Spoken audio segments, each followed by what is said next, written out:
Videos like this, I would go almost as far as to say it's a grooming tactic. Young men will be struggling in life. They'll be struggling talking to women. In many instances, they won't have a father to teach them how to be a man. They sometimes struggle to form relationships, and then they're in a very emotionally vulnerable state. They come across this video that talks about how most men are just super patient and most women are just like really to them, and you start watching this and you start to spiral into this insane victim complex where everybody else is the problem except for you. And what that does is it teaches you that you cannot change or control your circumstances, and it keeps you hooked onto this type of content. You have a valid set of circumstances and frustrations, and then somebody grabs you and they tell you that you can never get out of this circumstance, so you might as well listen to me. That's how people get radicalized. She has unknowingly designed a system where only one type of communication gets through: escalated communication. This entire video is why it's okay for men to scream at women. How did I become the kind of man who yells at women? He was trained. Why do I abuse women? Because they made me do it. That sums up the whole video.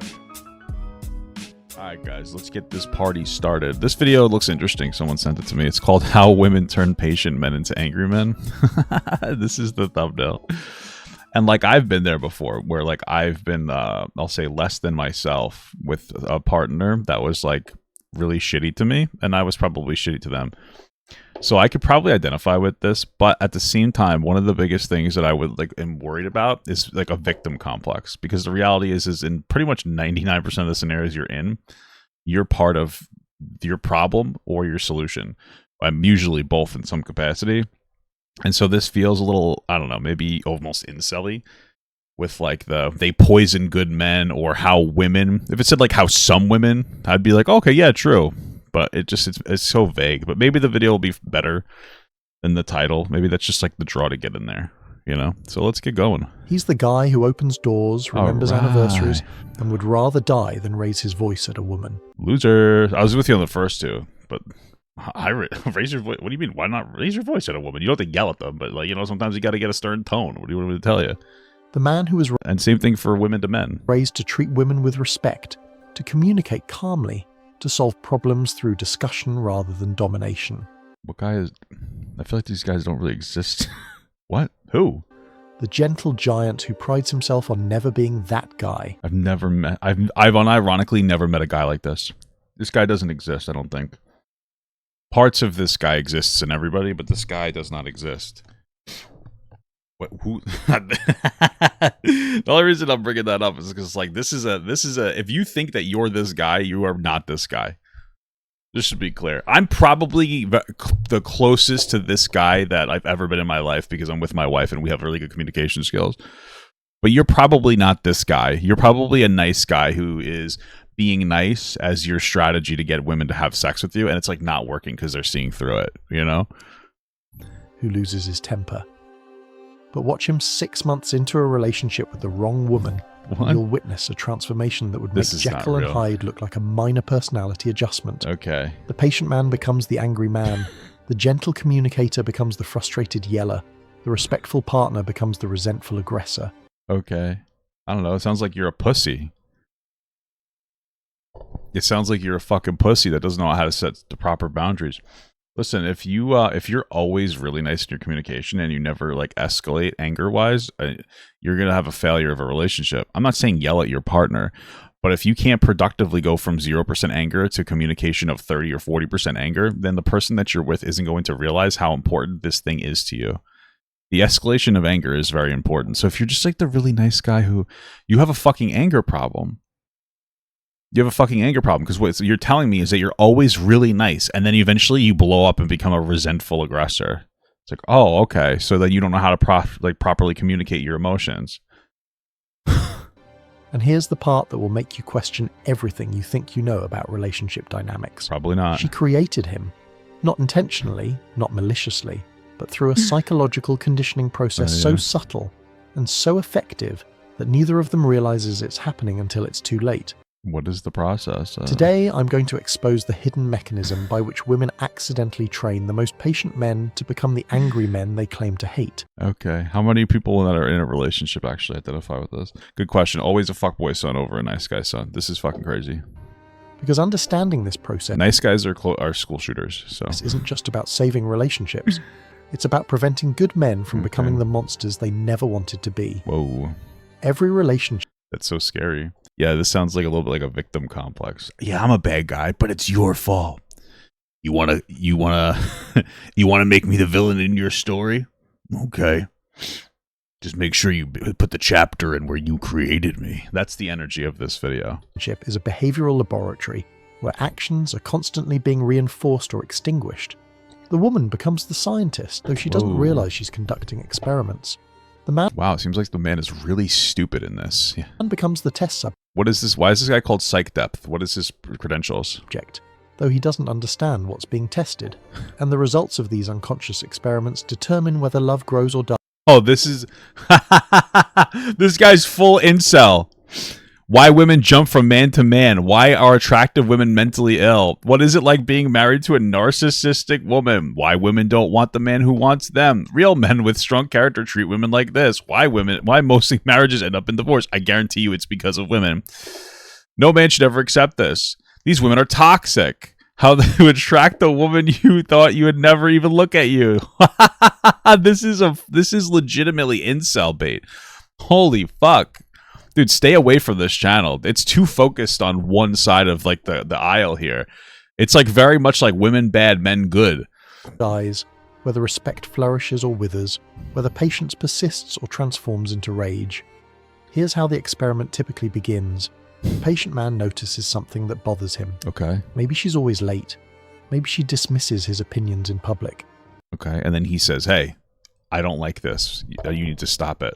Maybe she makes financial decisions without consulting him. Yep, and then you put up a boundary. Maybe she flirts with other men in ways that make him uncomfortable. Okay, and what do you do about it? Being the respectful communicator he is, he brings it up gently. Hey, I noticed that when we were at dinner last night, you interrupted me several times when I was talking. Why don't you just say it while you were in dinner? Stop it. Why are you interrupting me so much? It made me feel like my thoughts weren't important to you. Okay. Her response? Nothing. Or worse than nothing. Deflection, minimization, counter-accusation. You're being too sensitive. So leave her. This is like, this is probably AI, yeah. So leave her. Like, this is your fucking problem. What you're describing to me is you're with a bitch and you're a fucking pussy loser. Cuck. Your girlfriend's out there disrespecting you. And you're identifying it. So you wait the next day instead of staying into her in the moment. Cuck move right off the bat. And then she's like, well, Just leave her. Like, grow the fuck up. This is not real. That's what I'm talking about. This situation is not real. You're describing a fucking loser in a relationship that doesn't know how to set boundaries in the moment. And one of the boundaries that you need to learn to set is leaving your partner if they don't treat you well. Like, that's it. Can I read the speech bubbles? This is how hit feels. What the fuck? Wait, this is AI. This is definitely AI. You be even tor sensitives. Yes, skenskuskally. You are instacur, setterant, I moment, blah, blah, blah. Okay, I don't know if this is intended. This is AI, dude. Holy fuck. Minimization, counter-accusation. Oh my god. You're being too sensitive. Wow. That's not what happened. You're trying to control me. I mean, in this scenario that you waited the next day, yeah, why wouldn't you say it in the moment if they don't realize the behavior? How are you going to stop it? Like, if in the moment they do something that you feel is wrong, and then you wait the next day, we're not in the moment anymore. We can no longer like immediately reflect on what's happening. We're being vague. Hey, you remember yesterday when blah, blah, blah? Do it in the moment, bitch. The patient man's calm, respectful communication. Oh my god, the patient man is amazing. This man doesn't exist. Off her like water off a duck's back. A duck's back. So he tries again. Different approach. You just hit her. Same respect. Don't do that. Maybe he waits for a better moment. You mean like in the moment it happens? Maybe he frames it differently. Okay. Maybe he focuses on his feelings rather than her actions. This is crazy because like these men don't exist and most men are like emotionally fucking stupid as hell. And which, by the way, me too. And it takes a while to like get there. But this isn't like a common problem for men. Like this really isn't. A common problem for men is not being able to is not being able to identify like emotion or constructive expression of something going on. But we're like pretending like, I guess this is like typically more of a woman's role where they feel like they're getting like steamrolled a little bit in a relationship and they're not like putting up their boundary. And then when they bring it up to a guy, the guy's like, what are you talking about? Like, you're being fucking ridiculous. This is more normal. Like, it's more normal. This is a woman's perspective. This guy's a cuck. I don't know what you want me to tell you. I'm not trying to be fucking rude, but this is like, this person doesn't exist. This video portrays a fantasy scenario of a guy so that that guy whose relationship unsuccessful can put himself in there and be like, see, I am the perfect partner, but these women don't want me. That's why you're pussyless, because you think you're a good person. You think that you're a good partner. Okay, so you can't reflect and grow.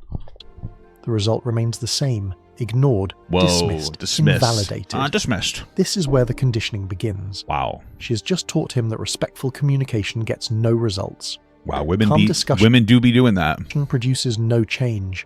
Patient requests fall on deaf ears. She is inadvertently... Papa, you told a story the other day about how you were like this in your early years? No, I wasn't. No, I didn't. What are you talking about? What the fuck are you even saying right now? What? I told a story where I was the perfect emotional communicator and my partner dismissed everything I did. In what fucking world did I ever tell a story like this? I never told a story like this. I've told stories where like I've been unable to be productive in the expression of my anger and my feelings and my expression. That's not what this is. This isn't that. The guy in this scenario is perfect. I've never said a story about how I've anywhere close to this person. This video literally says it's all women's fault. This video is like, oh, I'm a guy and it's all woman's fault. No, it's probably your fault too. You're both shit. If you're in a shitty relationship, you both suck. Generally speaking, it's very unlikely that if you're in a toxic relationship, that only one of you is the problem. You're almost always, in every scenario, both a problem. And one of your problems is not setting fucking boundaries. Programmed him to understand that his preferred communication style, oh my God, the one he was taught to use, the one that reflects his values, is worthless in this relationship. What the fuck are you talking about? What happens next follows a predictable psychological pattern that he leaves her is what happens. Plays out in relationships worldwide. Whoa, worldwide. Worldwide. Guys, this is something that happens worldwide. By the way, the idea of an empathetic, expressive man, productively expressive man, is not a worldwide thing. It is a Western country explicit thing. And let me tell you right fucking now, the overwhelming majority of these men who think that they are fucking like woke and treat women well and know what they're doing, they're almost, most of them do not. They think. Most of these guys, what they typically do is they say, oh, freedom to Gaza, and then they don't take care of their fucking kid at home. Okay, so like, let's not pretend that they sit there and play fucking Donkey Kong all goddamn day and say take care of their fucking kid or their browse Reddit. Like, let's not pretend. This idea happens worldwide. No, it doesn't.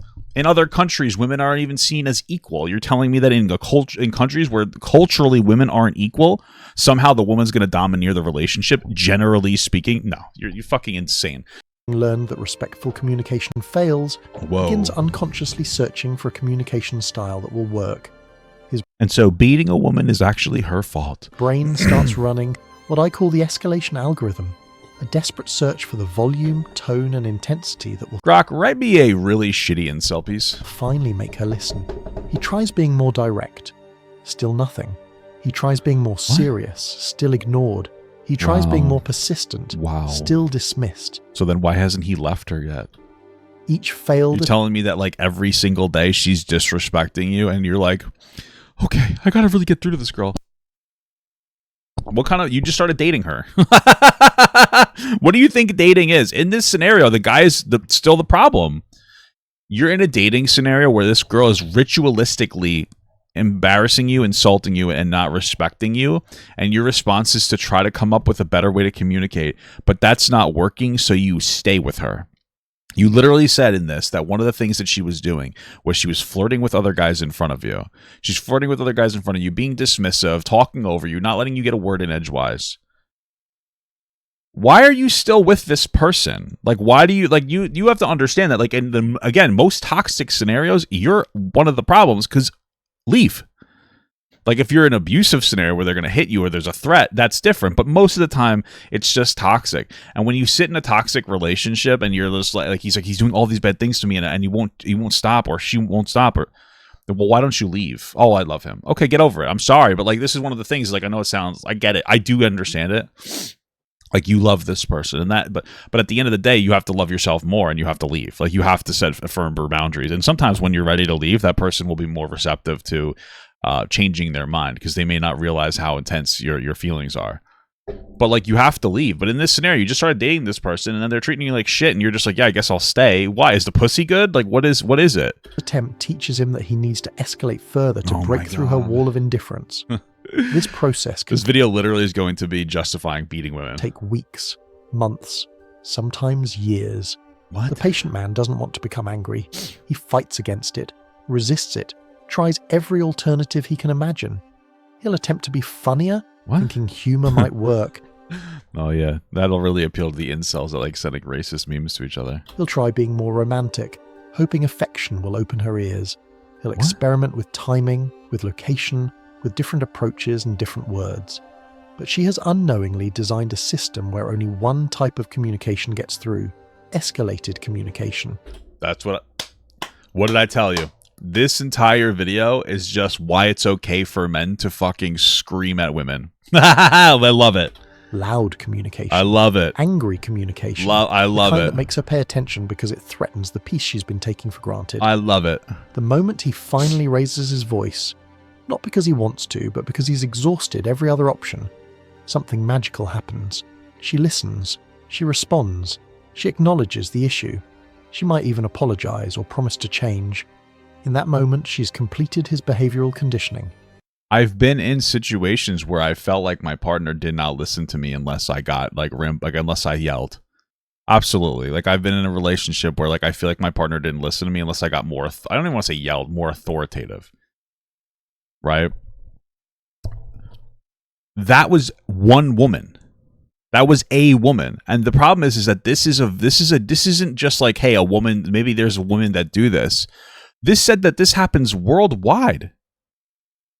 This is something that they're trying to portray as like as the norm. And also when I was the guy that was communicating and like I would have to get authoritative for my partner to listen to me, I wasn't a good communicator of my feelings. One of my biggest problems was that I would get angry because I have anger problems and I would not express my anger proportionally. So like if I was 5% angry, I would express 5%. If I was 10% angry, I'd express 5%. If I was 90% angry, I'd express 5%, right? And then it's that escalation of 95 and you blow up. If you're not being proportionate with the expression of your anger and your frustration in productive ways, then your partner's not going to know where you are at. And the reality is that people are sometimes stupid, especially young people.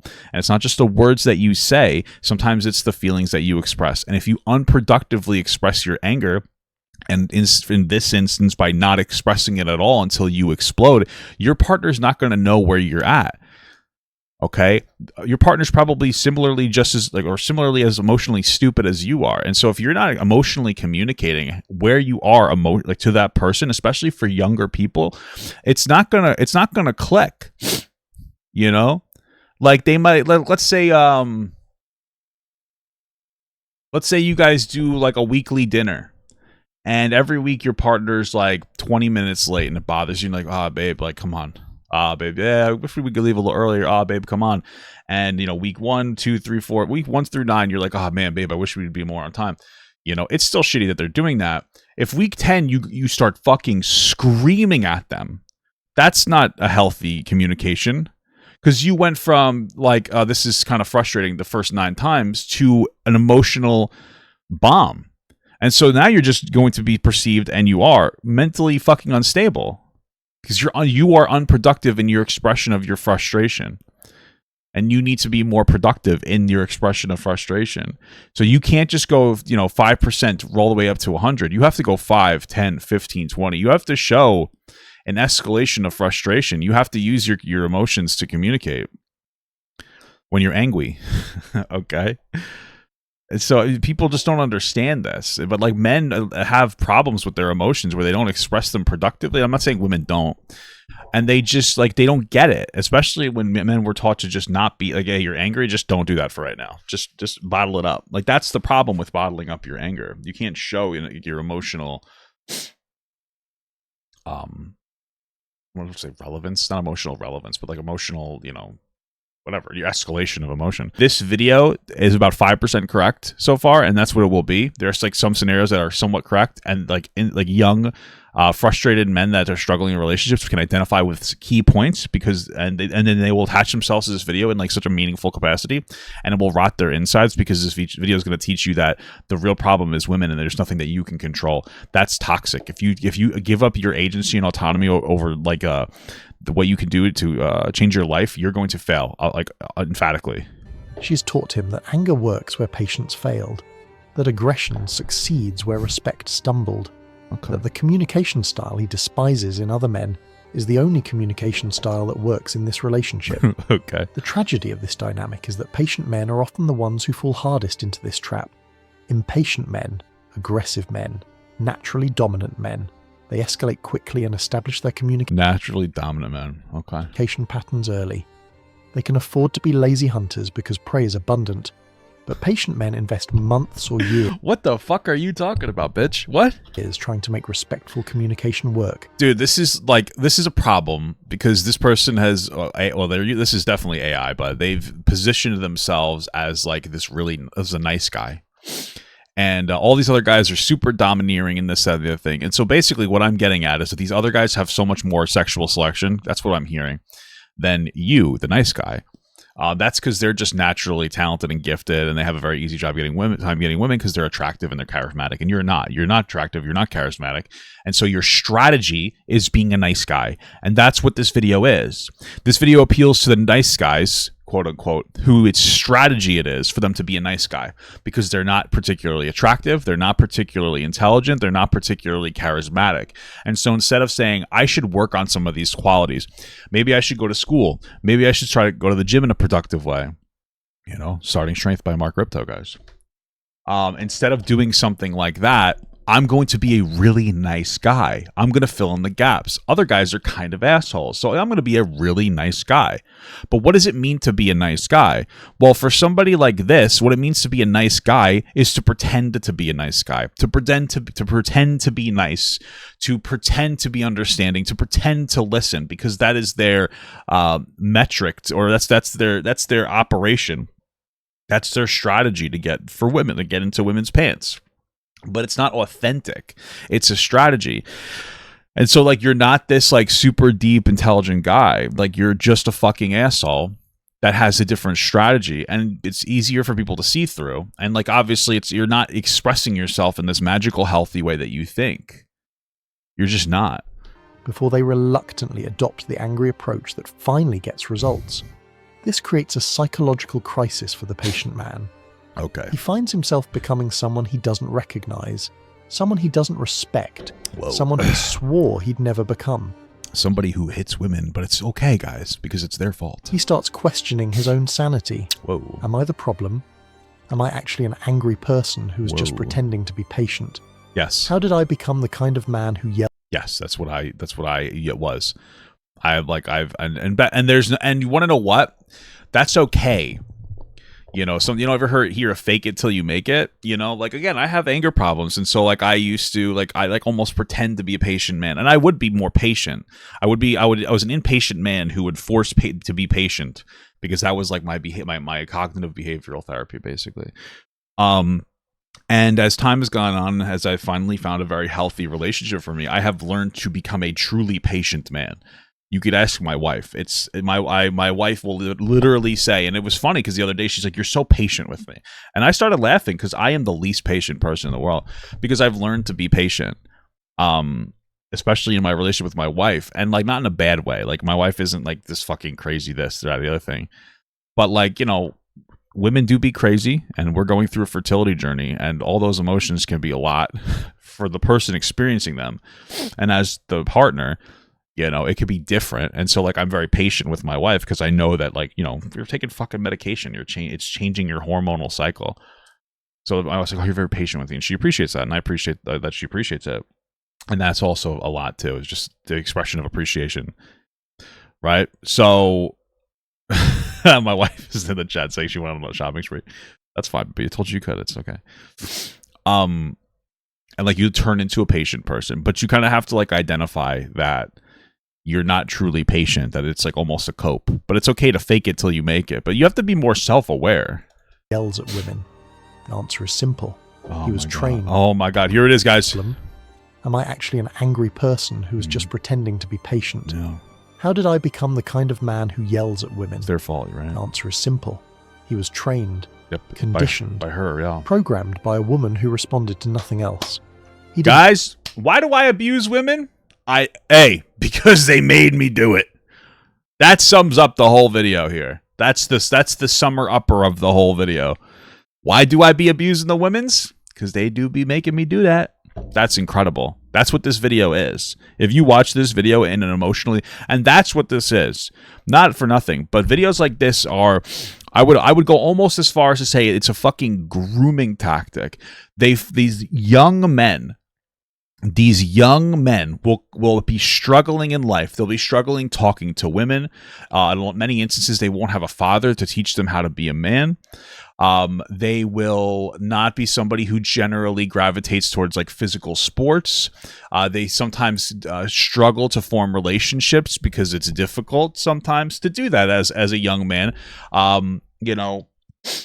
Maybe they prefer like hobbies that are more online, so they struggle. They're not in similar shared spaces with women, so they have less opportunity to become friends with women. They struggle to talk to girls. They have these legitimate issues, and then we live in a society where it's the man's responsibility to approach a woman and ask her out, and that can be very difficult. And then since they're also online, they use online dating metrics. They're not going out, and they don't have a hobby that they can again have shared with a woman. And so they're struggling a lot to figure out how to talk to a woman. And it's such a valid thing that they're going through. And then they're in a very emotionally vulnerable state. And part of that is because they're fucking horny. They're sad and they're horny, right? Those are the two most powerful emotions in the world.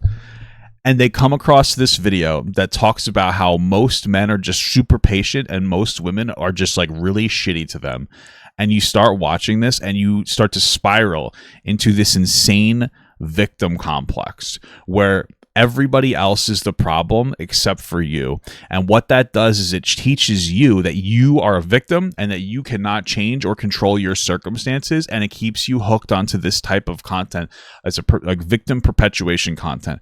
That's what this video does. That's what red pill content does. And you need to be really careful because it's not just in like male spaces that it does this. It's in every space. It's in every single marginalized group space. And I'm not saying that there aren't valid things to be frustrated with, because there are. I just explained to you at the beginning what those things are, but you have a valid set of circumstances and frustrations, and then somebody grabs you and they tell you that you can never get out of this circumstance, so you might as well listen to me and follow me. And that's the most toxic aspect of all of these different things.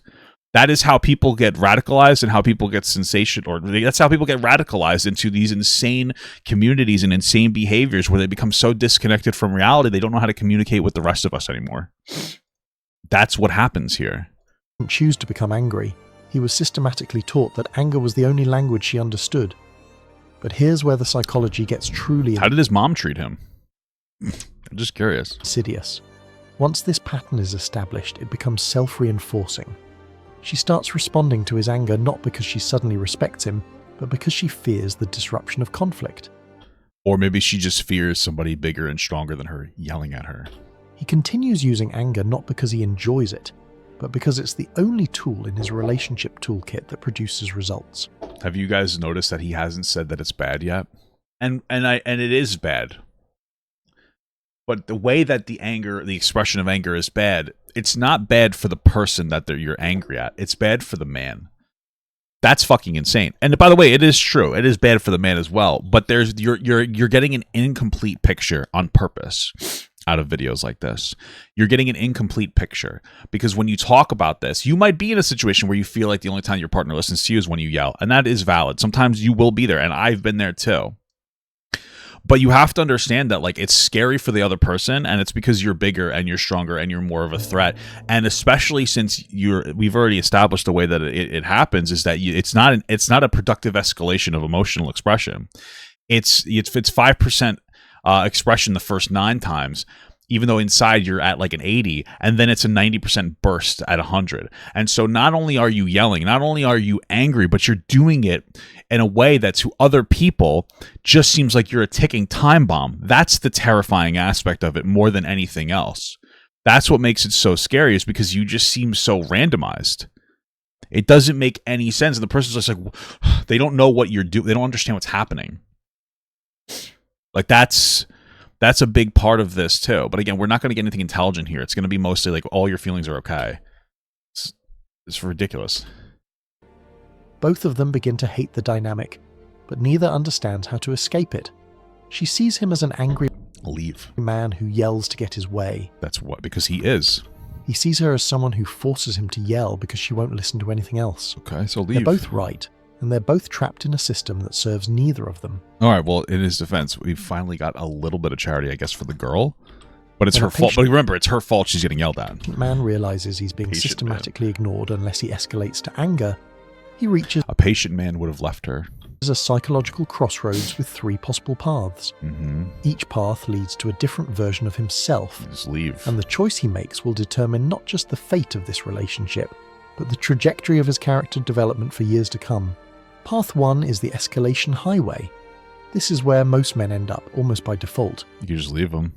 Having discovered that anger gets results, they begin incorporating it more regularly into their communication style. What started as desperate last resort becomes standard operating procedure.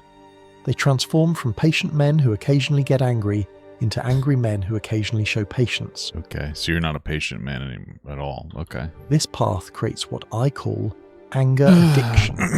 Not you call it, or Grok calls it that? Because men enjoy being angry, but because they become dependent on anger as their primary tool for being heard, respected, and taken seriously. Okay. They lose faith in their ability to influence their environment through calm discussion and become reliant on emotional volatility to create change.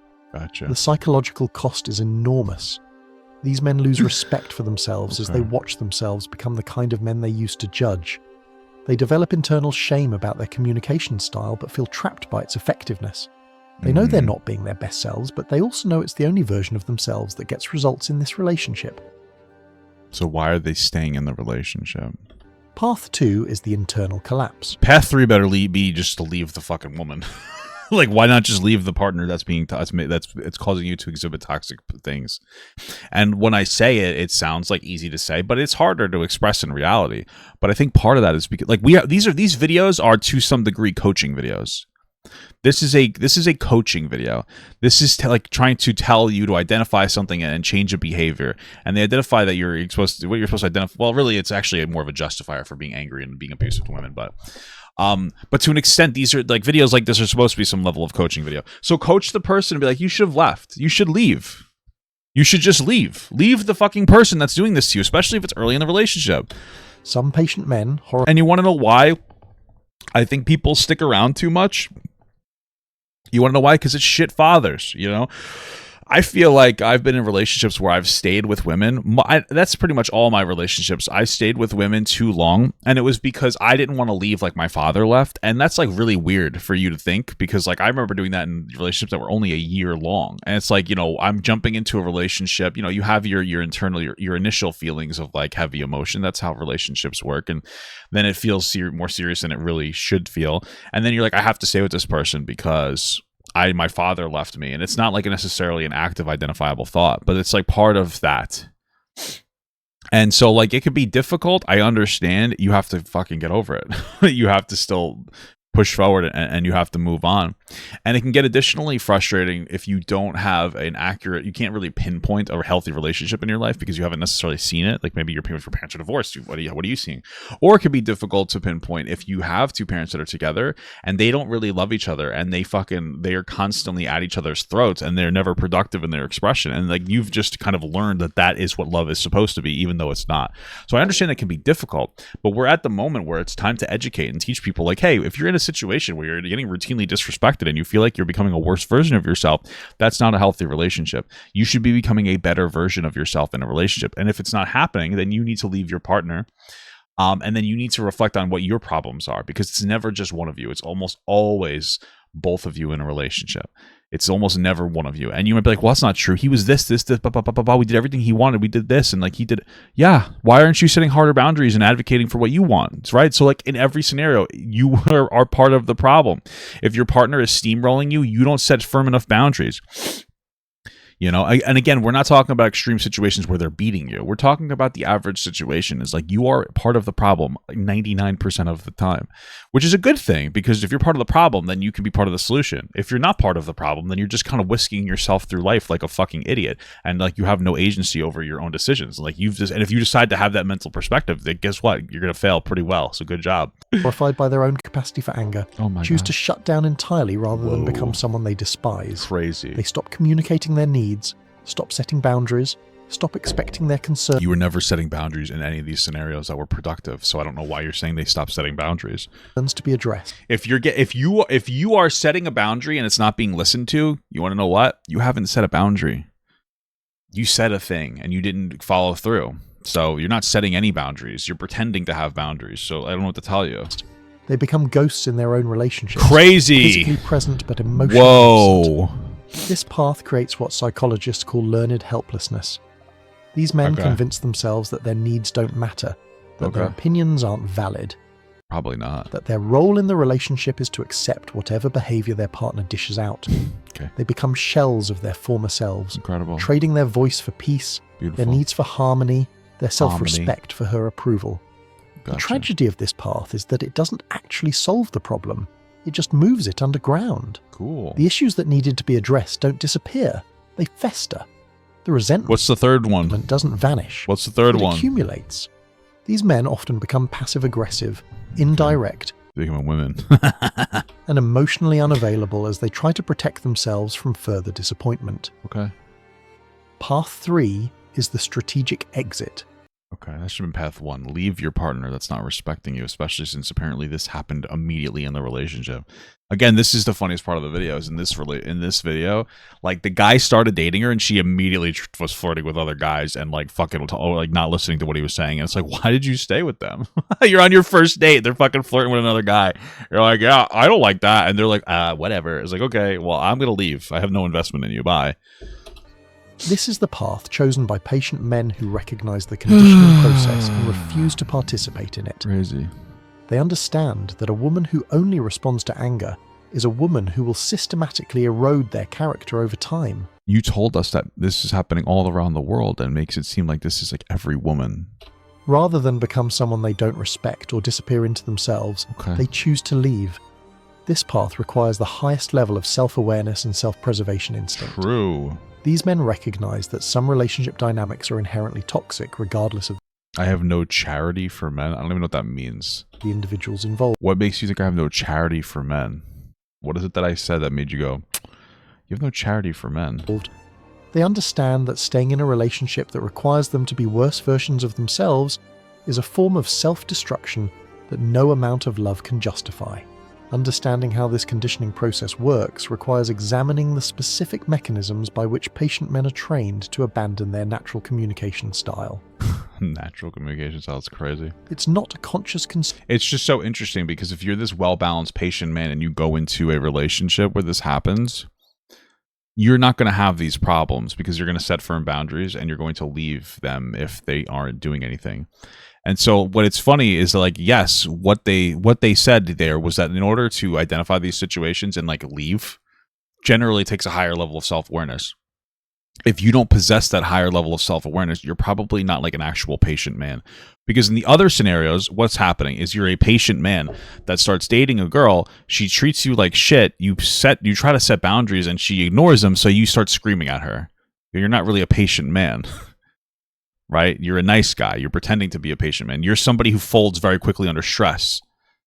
Right? Like if you're really patient, but like once you start being engaged with stress and your response is to get angry and start yelling, you're not really a patient man. You're a weak man or a weak person. This is for really any person who's not used to having any stress in their life. And the second that you hit like a stress point, you're going to start to emotionally outburst.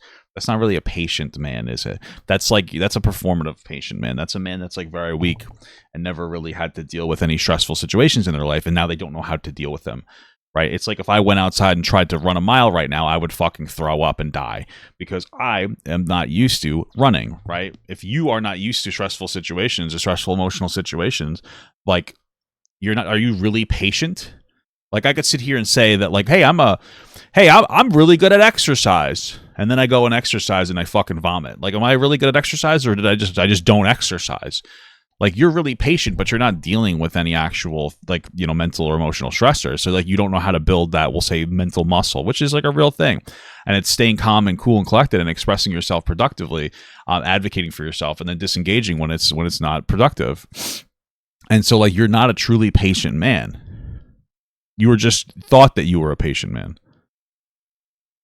Conspiracy by women to create angry men, but rather an unconscious pattern of behavioral reinforcement that produces predictable results. The process begins with what I call selective response syndrome. Why do you call it that? Is that not a real thing? Let's see if that's real. Selective response syndrome. Let's see what this is. Oh, it's called selective mutism. Is a complex anxiety disorder. Oh, I guess he really does call it this. This isn't real, guys. Grok calls it this, though. The woman in question doesn't intentionally ignore calm communication and respond to angry communication. Sorry. The woman in question doesn't intentionally ignore calm communication and respond to angry communication. Maybe that's how her dad talked to her. Leave her. She simply finds calm requests easier to dismiss. Okay. And angry outbursts harder to ignore. Calm communication feels optional. Angry communication feels urgent. When he says, "I'd really appreciate it if you could let me know when you're running late," her brain processes this as a suggestion that can be considered later or forgotten entirely. When he says, "I'm tired of you being late all the time without any consideration for my schedule," her brain processes this as a crisis that requires immediate attention. What? This is like the biggest self-report of the video. A suggestion that can be appreciated if you could... Sorry, I just want to be very clear. This is the patient man, okay? Here's scenario number 1. Angry communication feels urgent. When he says, "I'd really appreciate it if you could let me know when you're running late," her brain processes this as a suggestion that can be considered later or forgotten entirely. So that's the patient man's expression. Hey, I'd really appreciate it if you let me know when you're running late. When he says, "I'm tired of you being late all the time without any consideration for my schedule," yeah. Her brain... That's somehow not patient. This is why this video is fucking idiot shit slop, just to be clear. Because the second example is not angry. The second example is productive escalation of emotional expression. Scenario number 1. Hey, when you're late, like when the gist of it was like, hey, when you're late, I don't appreciate that. You know, I wish you'd be more considerate to my schedule. What's the second one? I'm tired of you being late all the time. That's not angry. Be like, listen, like the first time, be like, hey, listen, like, you know, I wish you'd be a little more sensitive to my schedule. They don't listen to that. Hey, listen, I'm really tired of you being late all the time. It's starting to piss me off. That's not like an angry, yelling communicator. And that's a productive escalation of anger. So the way that they're framing this video is that you get angry and you yell. Why do you need to yell that? Why is your first step to say, hey, I wish you would be a little more sensitive to my needs? And the second step is like, you kill yourself. Like that's what the second step is, according to this video. That's crazy. The second step here is a slight escalation of anger in a productive way. But you're labeling these as like heavy anger. Be proportionately angry in the situation. If you told them once in a nice way and they don't listen, escalate productively. You don't have to go from 0% to 90. You go from 0 to 10 and you productively escalate. But this video makes it seem like this is like the angry response. It's not the angry response. It's a stern response. It's an authoritative response. Being late all the time without any consideration for my schedule. Her brain processes this as a crisis that requires immediate attention. Nobody would process those words as a crisis unless you yelled them at somebody, which is unnecessary because based on your presentation of information, this is only the second time. This difference in processing... This video, like this person that you're describing in this video is a fucking psychopath. That goes from, hey, can we please be on time, to violently screaming at somebody. This is fucking psychotic. Creates the reinforcement schedule that shapes his behavior.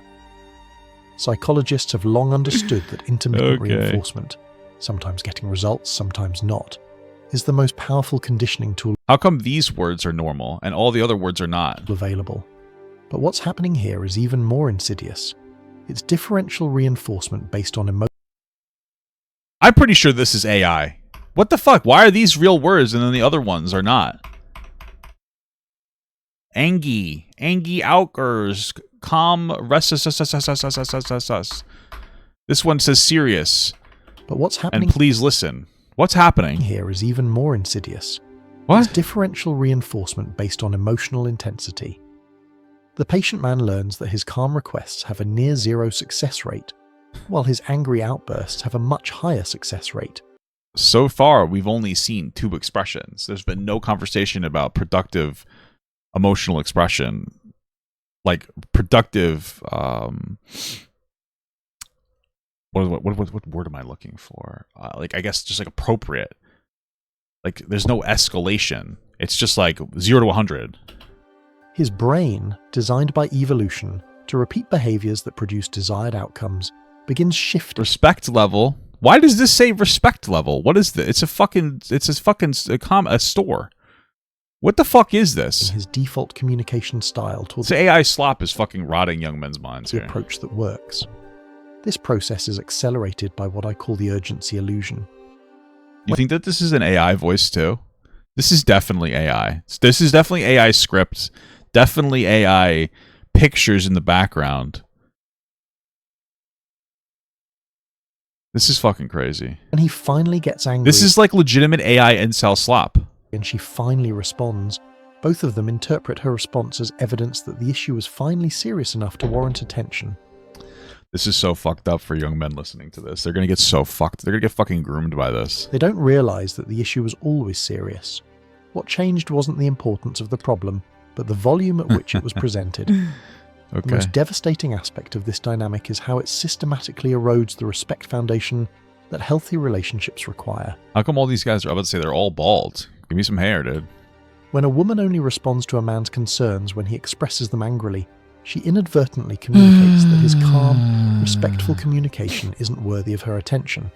She should probably leave him. Frankly, let's keep that in mind too. She should be the one to leave him. Because apparently he's just screaming at her the fucking second he wants something instead of actually being productive in his communication. This creates what I call a respect recession in the relationship economy. This is what I call a respect recession. The hardest work he's put in is having to read his own script that he got from Grok and then come up with labels for certain things. The patient man begins to feel that his thoughts, feelings, and concerns... Because this person wants you to think that they're like a legitimate psychologist. They're not. This person is not a psychologist at all. This person's like legitimately AI grifting. So I call it this. It adds a sense of authority for the people, the young men who are listening, who don't really know any better. They're like, oh yeah. Concerns only matter when he packages them in anger. His respectful approach to... Bro, listen, I gotta tell you something right now. I'm pretty sure Attached Tiger, I know you're really upset. You can't come into the fucking video. I'm 40 minutes into my rundown on this video. You can't come in at 35 minutes in and shit your fucking idiot moron fucking pants. Okay? I'm doing this thing called... I'm doing what the video is. You start nice and you immediately escalate. But you can't have a fucking childish meltdown because you came into a fucking video 35 minutes into it. And then you expect me to recount context for you. You're being lazy and entitled. If you are frustrated with what I have to say, unsubscribe, don't watch anymore, or go back and start from the beginning of the segment, you stupid fuck. But you're sitting here and you're having a fucking meltdown because we're half an hour in. I've set the groundwork. Yes, I'm an angry man. Yes, I am intentionally expressing anger to you. I've built the groundwork for my perspective up until this point, and you're crying like an entitled kid without a dad that you want me to recount a fucking 40 minutes of context for you in the moment because you're really upset that I said that men should have more agency and control over their feelings and emotions.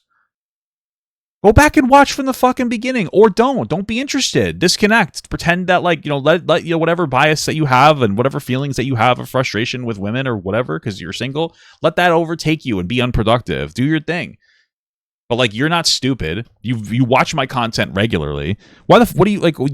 I've gave this speech. You've probably heard this speech like 5 times. So, I mean, I say this in like multiple videos. If you can't jump into the middle of a live stream and fucking shit your pants over this. Anyway, let's continue. Communication. We're no longer getting one guide, okay? This is me right now. I'm getting one guide. I'm not the one yelling with two. Why do this person have two arms? The approach that represents his values, his character, his best self becomes worthless currency in the relationship marketplace.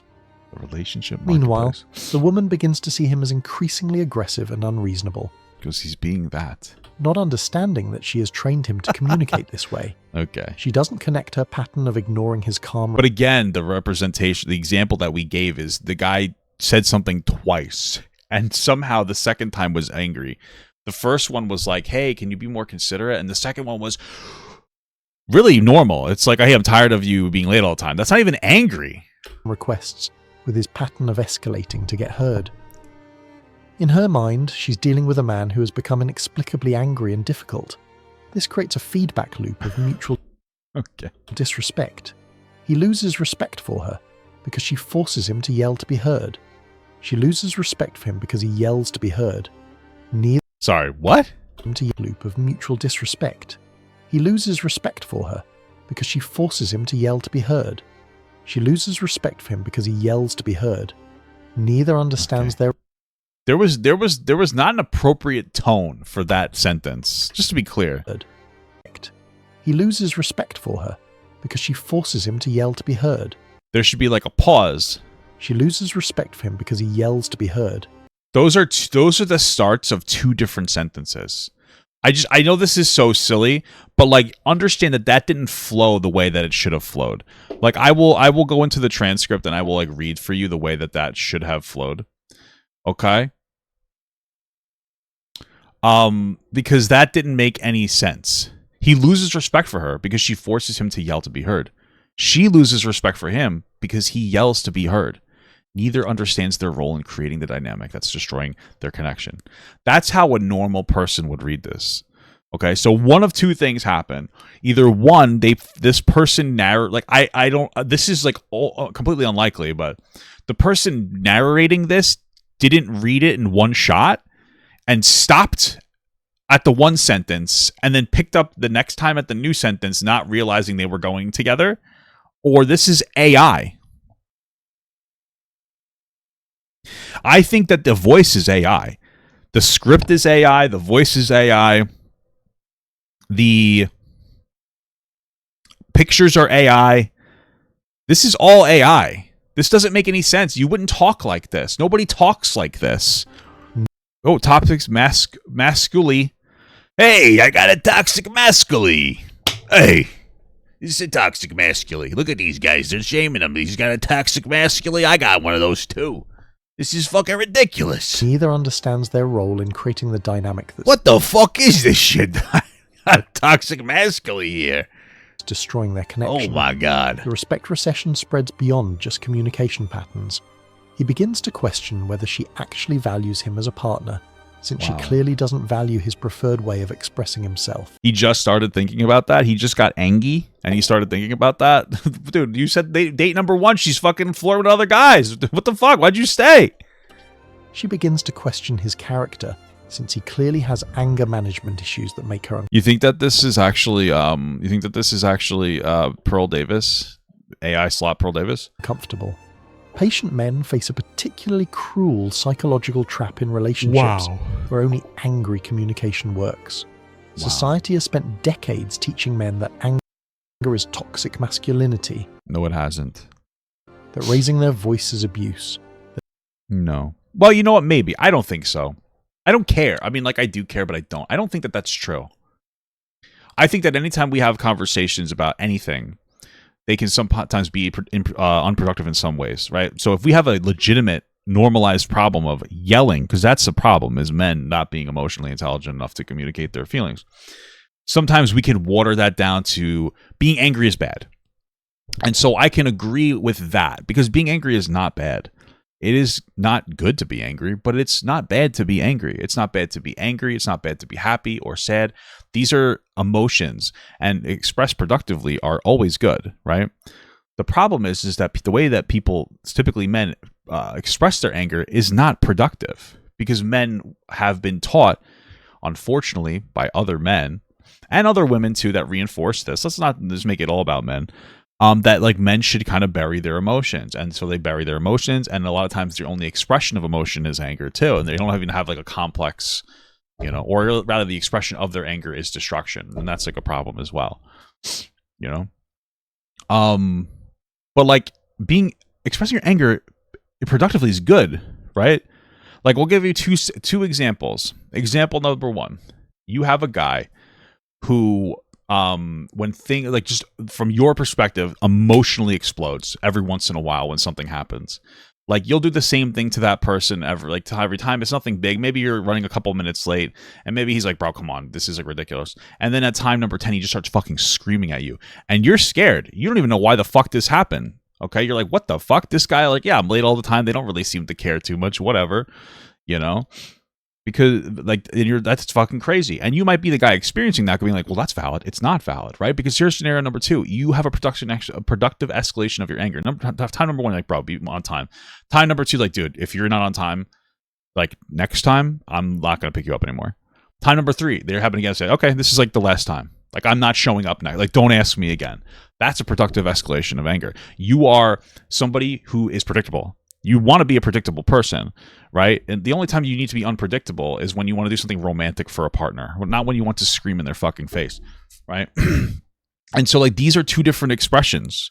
So like the anger in scenario number two, nobody's afraid of this guy. They're not. This guy's not. They're not afraid of him. They're just like they're using their anger productively and expressing it productively. Scenario number one, you're afraid of that guy because he's unpredictable with his anger, and that's fucking terrifying. That right? So like anger isn't bad if expressed productively. It's learning how to productively express anger. Right? It's like that Kenny Powers clip where he's like fucking yelling. He's like, I'm really sorry for yelling at you, but I'm just having a really bad time right now. Like that's a productive expression of your anger, right? That any form of aggressive communication is unacceptable in relationships with women. Anger isn't even aggressive all the time. What? Simultaneously, they find themselves in relationships with women. Like anger is just like, oh, this is frustrating me right now. Aggressive is like, I don't know, there's like a different energy to aggression, to me at least. Who have unconsciously designed systems where anger is the only effective communication tool. They're damned if they get angry. Society labels them toxic. Is that fart? And damned if they don't. Their concerns get ignored indefinitely. This double bind creates intense psychological pressure. The patient man knows that escalating to anger violates everything he's been taught about healthy masculinity. But he also knows that staying calm means accepting that his needs will never be met, his boundaries will never be respected, and his voice will never be heard. The cruelest irony is that the women creating these dynamics often consider themselves advocates for healthy masculinity. See, I told you. Yeah, we got the anti-feminism in there too. Great stuff, man. They genuinely believe they want men who communicate calmly and respectfully. I fucking hate shit like this. I genuinely fucking hate shit like this. I hate most male spaces that try to help young men. I hate it.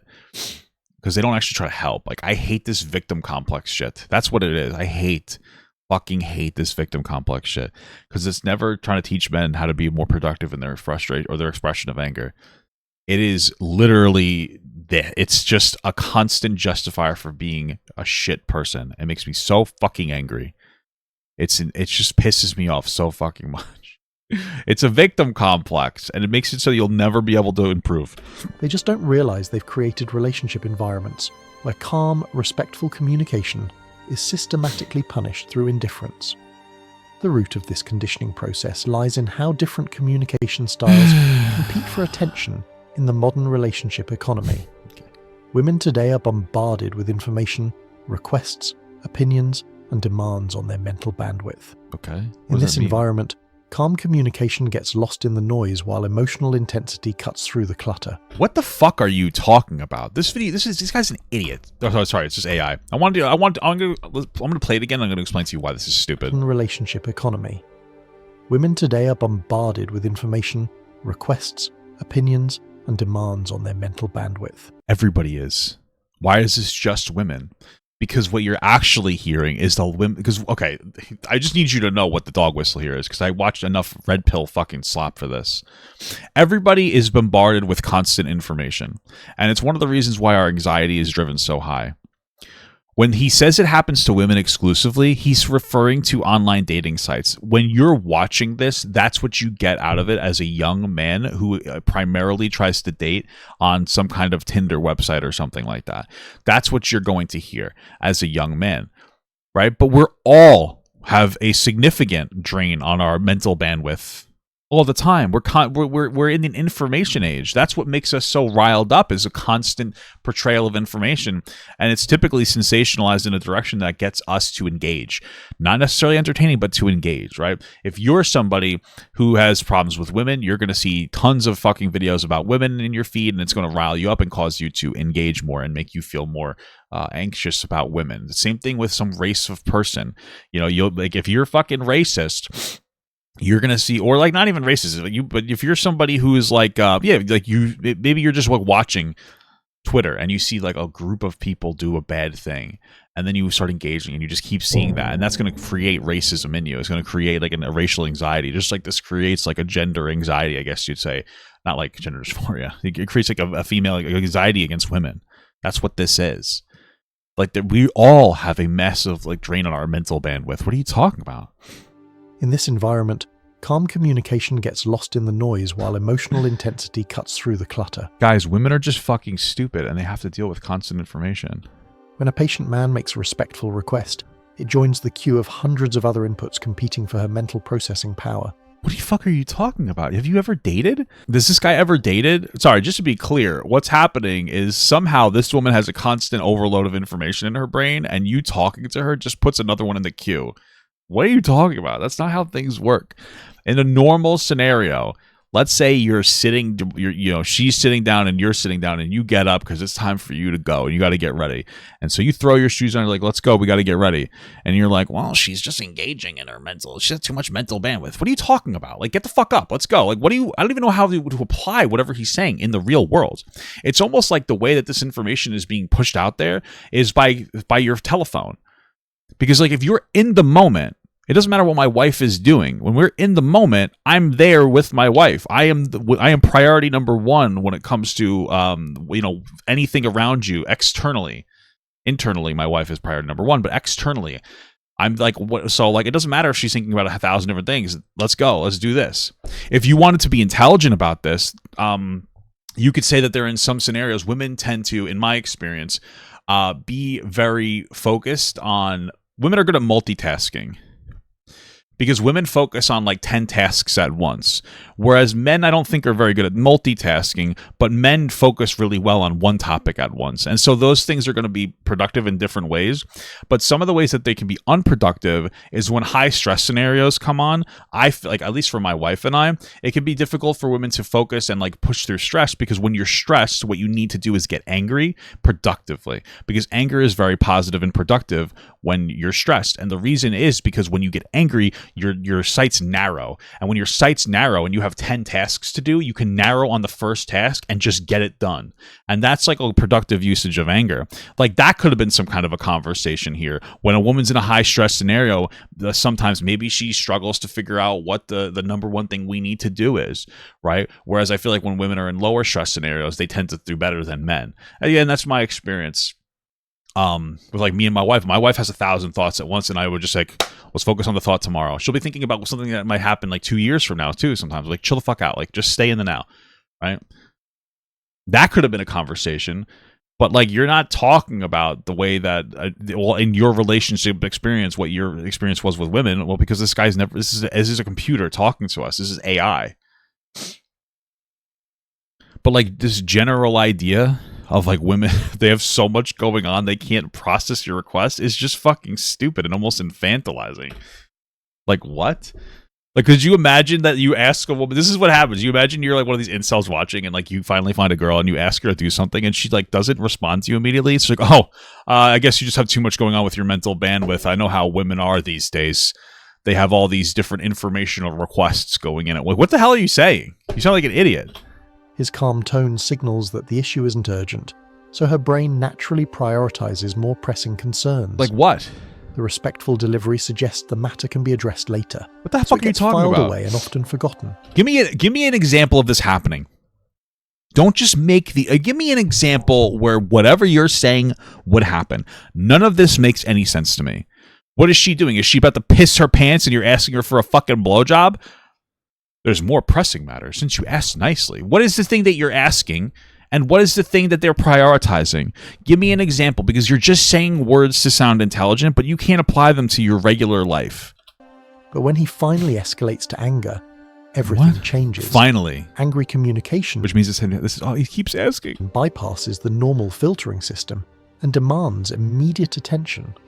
Her brain processes it as a potential threat to relationship stability, triggering fight or flight responses that force her to focus on the issue right now. This isn't conscious manipulation. Okay. It's evolutionary psychology at work. What? Human brains are wired to but this is her fault, by the way. This whole video is fucking so stupid. Pay attention to emotional intensity because intensity historically signaled danger or urgency. Oh my god. In the modern relationship context, this ancient programming accidentally... Why does he have hands on his head? ...teaches patient men... Why does he have 3 hands on... He's like, dude, this is AI! Look at this. In the modern relationship... Look at this. Okay, so you got this character here. We got their side profile. They have some kind of antlers. Okay, that's acceptable. Context, this ancient programming... As we go to the front, you have a third antler. Well, why do we have a third antler here? Because if you look at it from this way, you'd have 1 antler here and 1 antler here. That's the whole point of it. Side profile, this is how you would typically draw it. Front profile... This is how you would typically draw it. We decided to add a 3rd fucking antler into this because this is an AI slop video. This is AI slop. And it doesn't understand perspective very well. So it keeps both perspectives.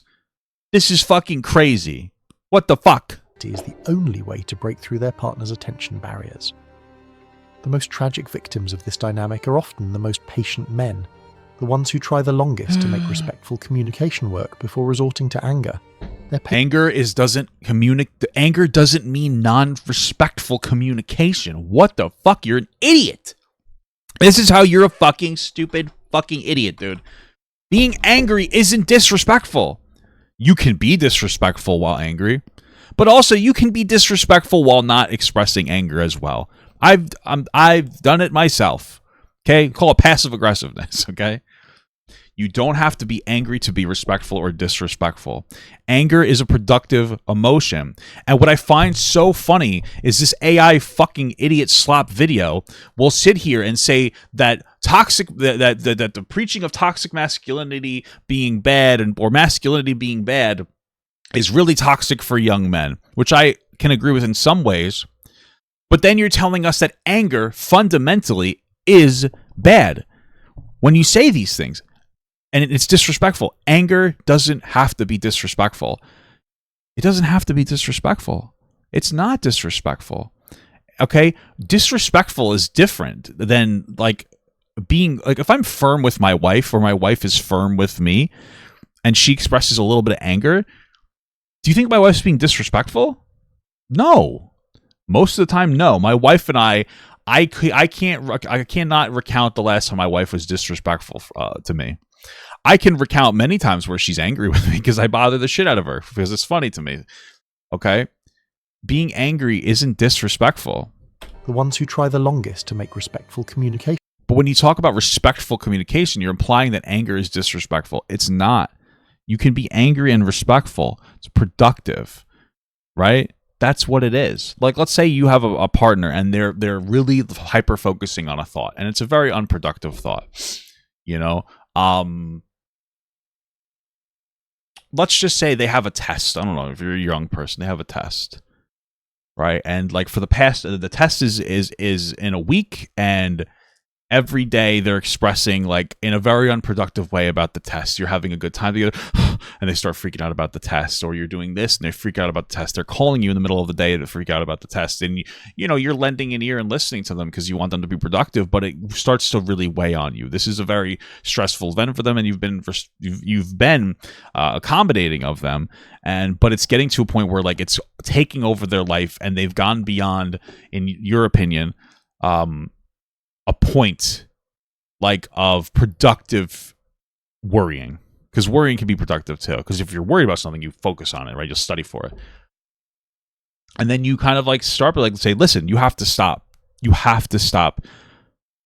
Like, you have to stop. You're focusing on this in such a weird way. Like, if you don't feel like you're ready for the test, study more, you know? And if you fail, it's okay. You can take it again, right? You can express that in an angry way. Like, I can be kind of angry. That's okay. I'm expressing it. I'm fucking angry. But that doesn't mean I'm being disrespectful. Like, what the fuck? How did I ask my wife to marry me? It was actually during COVID, and we went to an aquarium, and I was going to ask her in there, but it was like crowded because it was like COVID restrictions were going down. And so I waited till we were out of the aquarium, and then like we were just sitting on a park bench, and I was like, "Hey, will you marry me?" And she looked at me, and she thought it was so beautiful. It was so cute. It was beautiful stuff. My wife said that I said, "I'm sorry it took so long." And she started crying of happy tears. Before resorting to anger. Okay. Their patience becomes their greatest weakness because it allows the conditioning process to run its full course. Okay. An impatient man might escalate quickly, establishing early in the relationship that he expects to be heard when he speaks. But you're not. But this is the problem, is like that's not even necessarily bad. It's not necessarily good. But an impatient man escalating quickly. You are the one escalating quickly, though. That's the thing in this scenario. You are putting up a scenario of the patient man who is really nice. He's a nice guy. The first 9 times, and then time number 10, he's angry to a point of like emotional outburst. That I would consider like that's escalating quickly. What are you talking about? This creates clear boundaries, and depending on how you escalate, like it's okay if you have a shorter fuse, but you're proportionate in the portrayal of that. That's healthier than somebody who doesn't get angry at things and then bursts because they're actually just bottling it up. Expectations that prevent the slow erosion of respect that patient men experience. But the patient man gives her hundreds of opportunities to respond to calm communication before he finally tries anger. Hundreds? You gave us before their scenario was 2 times. What are you talking about? By the time he discovers that anger works, the pattern has become deeply ingrained. Okay. She's had months or years to practice ignoring his respectful requests, making it her default response to his non-angry communication. That's crazy. This patience paradox means women do be bad. Making it her default response to his non-angry communication. I love this. This patience. Why is the S capital here? This doesn't make any sense. This patience paradox means that the men most committed to healthy communication patterns are the ones most likely to have those patterns systematically destroyed. Spoken by a student. If you are a person with I don't think that you guys understand what healthy communication patterns mean.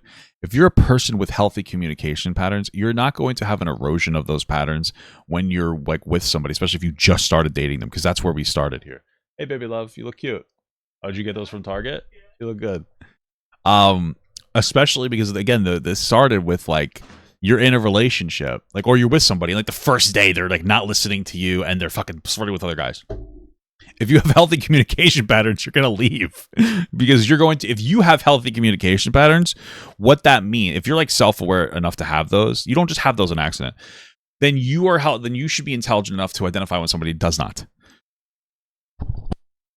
And so you'll look at that person and go, oh.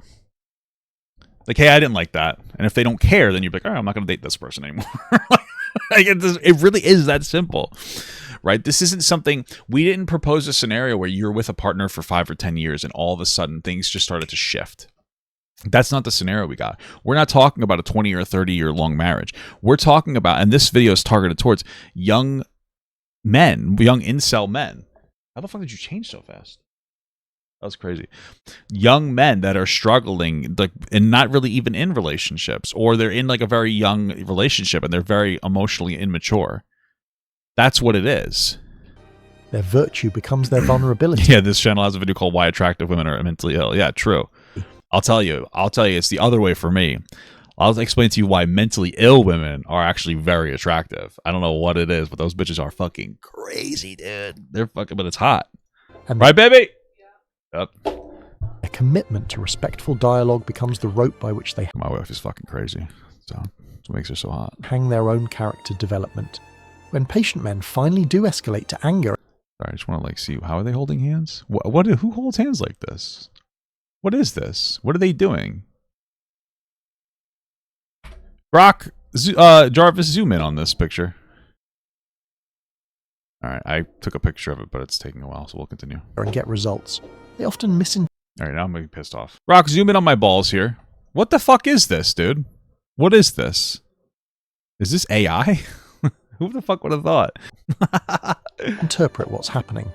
They think they've finally gotten through to her, finally made her understand how important the issue is to them. Finally. In reality, they've simply triggered her emergency response system. Think that she's only dating this black guy so she could feel justified in saying the N-word? White women do be fucking crazy, am I right? Her brain doesn't process his anger as evidence that the issue matters more than she realized. It processes his anger as evidence that relationship what the fuck? Stability is under threat and requires immediate damage control. She responds not because she suddenly respects his concern, but because she wants to restore equilibrium as quickly as possible. Did you tell Grok to make the video 24 minutes? Because you're just kind of repeating the same shit that you've been saying over and over again. It's fucking stupid. And it's annoying. Listen, if you're the kind of guy, I've been into somewhat scenarios where like I felt like I've had to like emotionally explode for somebody to listen to me. But that was my fucking problem. I think I said it in the beginning of the video. Like I was with somebody, they would take my money a lot, and they would go buy stuff, and I would be very angry, but I wouldn't communicate that anger because I'm older and I learned to just not be angry. Like that was how you dealt with your anger problems. You buried it inside, unproductive. So we started again 5%, and then as I escalated in anger, my expression didn't escalate. And so I would explode at the 10th time. And that was like something, you know, right? Did they, was there something that they did to create that response? Yes. Was it me being productive in my reaction? No.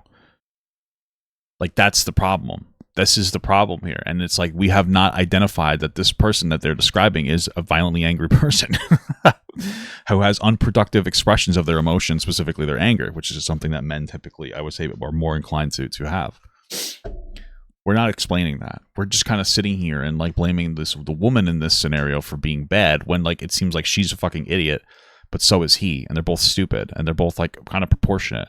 But since they're different people, how that stupidity is expressed differently. The only charity they've given women is to say that they're like stupid or something, and they have so much information because they do be on Tinder that they can't process requests. It's just weird. When they talk about the guy's struggles, it's from this perspective where the guy is like this ultimate victim that has very little control over his surroundings. When they talk about the girl, she's a child. To me, it's like they infantilize her as if she's just kind of like a dumb baby. And she really can't control the way that she interacts with the world. So you have to, like, I don't know, raise her. It's so strange. Misunderstanding perpetuates the cycle. He believes his anger helped her understand his perspective. Whoa. When actually his anger simply activated her conflict avoidance reflexes. Crazy. She believes his anger was an unreasonable overreaction to a minor issue. Whoa. When actually his anger was the predictable result of having minor issues ignored until they became major frustrations. That's crazy, dude. Neither understands the true dynamic at play. She has accidentally trained him to use her emergency response system as his primary method of relationship communication. Yeah, this isn't real, but okay. He thinks he's finally being heard. She thinks he's become unreasonably aggressive. Both are wrong about what's actually happening. No, they're not, actually. She's definitely not wrong in this situation. She thinks he's become relationship communication. He thinks he's finally being heard. He thinks he's become unreasonably aggressive. He is becoming unreasonably aggressive. Both are wrong about what's actually happening. Okay. The most insidious aspect of this conditioning is how it gradually erodes the patient man's core character traits. Crazy, dude. He doesn't What the fuck? Why is this kid jacking off? Wake up one day and decide to become an angry person. What the fuck is this? Instead, he experiences a... Dude, this kid is absolutely tearing apart his fucking beef stick here. It's a child. Why the fuck is this child jacking off? What the fuck? This conditioning is how it gradually erodes what the fuck is this? Man's core character traits. What the fuck, dude? What the fuck is this? Unless he's just fat? Like, what is... Like, why is it... What the fuck is this, dude? This is crazy, bro. That's crazy. That's crazy, dude. It's crazy that there's a kid jacking off in this video. Holy fuck, this is insane, bro. This is insane. He doesn't wake up one day. It looks like there might be something outside, like a fox or something looking in, doesn't it? And decide to become an angry person. He's moaning. Instead, no! Stop! Dude, this is disgusting. He's jorking it, dude. Experiences a slow... Oh, my fucking God. ...motion character assassination that happens one dismissed request at a time. That's crazy. Month 1. Yeah. He tries calm communication. It fails, but he maintains faith in the process. What? A whole month? He was probably just distracted. What? Month 3. He's tried multiple 3 months? What the fuck? approaches. None have worked, but he still believes respectful communication is the right path. My friend, first of all, anger, it doesn't indicate a disrespectful communication. That's number 1, inherently. Okay? That's number 1. Number 2, we're 3 months in, and this motherfucker is still being a pussy. This is what I'm saying. This is unrealistic. Why would you wait 3 months? Okay? A week. A week. Here's the thing. Everybody, and especially if you're in a long-term relationship, you are going to have long periods of time where one partner is not pulling their weight. And it's typically going to be justified depending on what's happening, right? I've had that. Like a few years ago was my 30-70, we'll call it. Like I was putting in 30, maybe even 20. Last year was my 70-30. And this year is probably me, maybe more 60-40, because there's justifiers. You know, I was feeling really frustrated a few years ago about the way that my content was moving, and I was like very down on myself, and I was very unhealthy physically, and I was ugly and fat. I'm still those things. No. And so my wife picked up a lot of the emotional and even like physical labor. As time goes on, like the script flips, and as we're trying to have kids, like again, you know, the hormones that you have to go on are fucking crazy. So it's flips. And these are things that do happen. And one of the hardest parts is like once the person comes out of that struggle, trying to get things to be more, you know, 50-50 again. I understand that. And like we could have a conversation about that. And with that proper pretext, we could talk about how going 3 months with, we'll say lopsided communication can be a thing that happens. But we don't have any of this pretext here. We're not getting an intelligent piece of media here that is communicating that. We have a piece of content for children. Let's see, like young men that are struggling to find partners. We're getting a piece of content for that, and we're just right out the gating it. What's the pretext? Because what I'm assuming, because it seems to be what it is you just started dating this girl, and it's been 3 fucking months, and you got and she's not respecting what you have to say. Why are you still with them? If you're with somebody for a decade, it's different. There's a much more complex, relationship there. You're not communicating that. There's nothing intelligent about this. You're being so broad-stroked in what you're saying, and I think part of it's intentional. It is AI slop, but the broader you are, the more people can identify with the circumstance that you're presenting. And since it's a very doomeristic perspective or a doomeristic circumstance, if you identify with that circumstance, like it could really reach you and make you want to engage with this fucking weird AI grooming slop piece.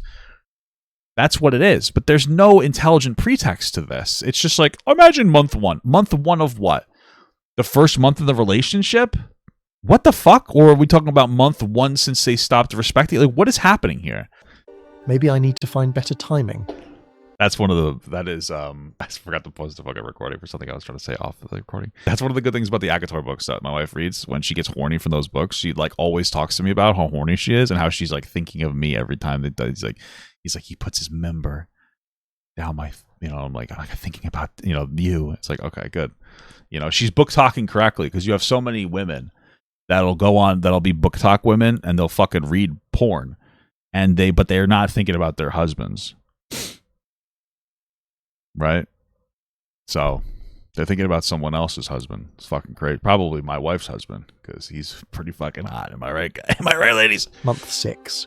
He's exhausted his repertoire. Month 6. You've been with this person for 6 months. You are a fucking pussy that has done. This is not healthy. Of respectful approach. This is not healthy. To doubt his own communication skills. Yes, you're in month 6. This is fucking insane.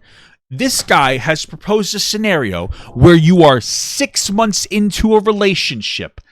6 entire months. A half of a year. An entire 6 months into a relationship with somebody. And you are being a fucking pussy. Gently nudging. Your partner disrespects you. oh, I wish you wouldn't. And they don't listen. Yeah, no shit. You've decided that you're a fucking rollover. If it's 6 months into a relationship, you've decided that you are a rollover and you're going to get steamrolled. And that's your fucking fault for being a pussy. 6 months is insane. 6 days. Not even kidding. In a new relationship, 6 days. 6 months. This video doesn't know what it's talking about. This is not healthy. You cannot pretend to be healthy in a relationship and try to give advice to young men. And then give me a fucking scenario for the first 6 months of you dating a girl, she routinely and systematically disrespects you and ignores your emotional and physical needs. And then try to pretend that that's healthy? Do you think that that is healthy? Do you think it's healthy to be with somebody for 6 fucking months that you just met and they are not listening to a single fucking word that you have to say and you not doing anything about it and then eventually snapping and blowing up on them on month 8? What the fuck is this video? This video was made by a fucking idiot. Okay? This idiot, you read this Grok script? This is fucking insane.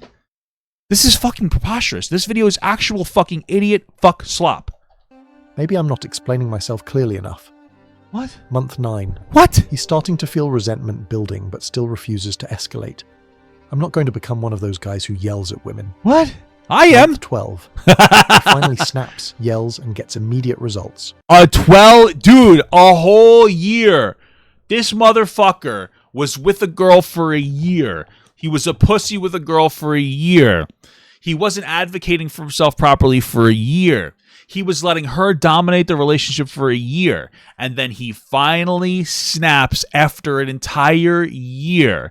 And the way that this video presents this is somehow a patient man. Not a dumb fucking pussy who can't set firm boundaries for a year.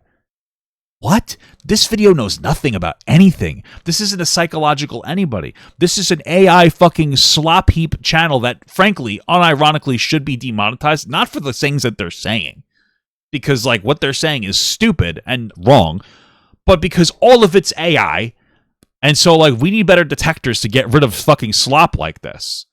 But that's what this guy's an idiot. This whole expression is an idiot. If you're listening to this, you are unhealthy and you are unproductive. If you're listening to this and you're taking like, this makes sense, you're wrong. You could apply yourself to some parts of things in this, but this is a generally overall 97% dog shit. The conditioning is complete. By the time he realizes what's happened, the damage to his self-concept is significant. What the fuck was that? This was AI. Right? No longer realizes what's happened. What the fuck is this? Damage to his Look at this. Self-concept is significant. He disappears behind her and then runs away. Like, this is how you know it's AI. This is so we know it's AI already. But like, this is one of the big tellers that it's AI is when something disappears completely behind something else. There's no perspective where he would disappear completely and the main would go away. So we have a prompt of like angry yelling guy with fire behind him. Runs away from a girl. So like right here, what is this? Why leave this in? He just decides to shadowy float away? What the fuck is this? Woo! This is crazy, dude. Martha, I'm so fucking angry at you. I keep telling you I don't like onions in my fucking meatloaf. Fuck you. He dances into the woods. He dances into the woods. He disappears. Look at them. He disappears. He dances until he disappears. He doesn't even go behind a tree. He just fucking disappears into a rock. Like, look, he's not even behind this rock. He just disappears. What is happening? What is this? He no longer sees himself as someone whose calm communication is effective. He no longer trusts. Look at this. Look at it. Look at it. There's a chain back there. It just disappears. Communication is effective. It's just gone. He no longer. It's just gone now. Trusts his ability to influence his environment through respectful dialogue. It's Slender Man. He has learned to see anger as his most reliable tool for creating change. Wow. Hey guys, I need to put my check in the mail for Reprick. That's my lighting company. This character erosion extends beyond the relationship. What the hell is this supposed to be?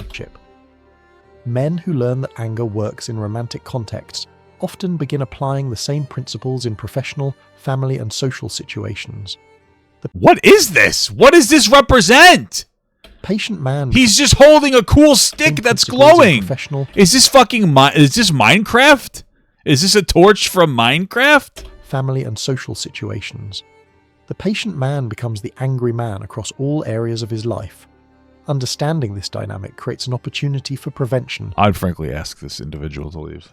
That serves both men and women. Women who recognize their pattern of ignoring respectful communication can consciously train themselves to respond to patient requests before... Yeah, but you're being a stupid fucking idiot baby moron. This is the problem. If you're in a relationship with somebody for a year, everybody's different.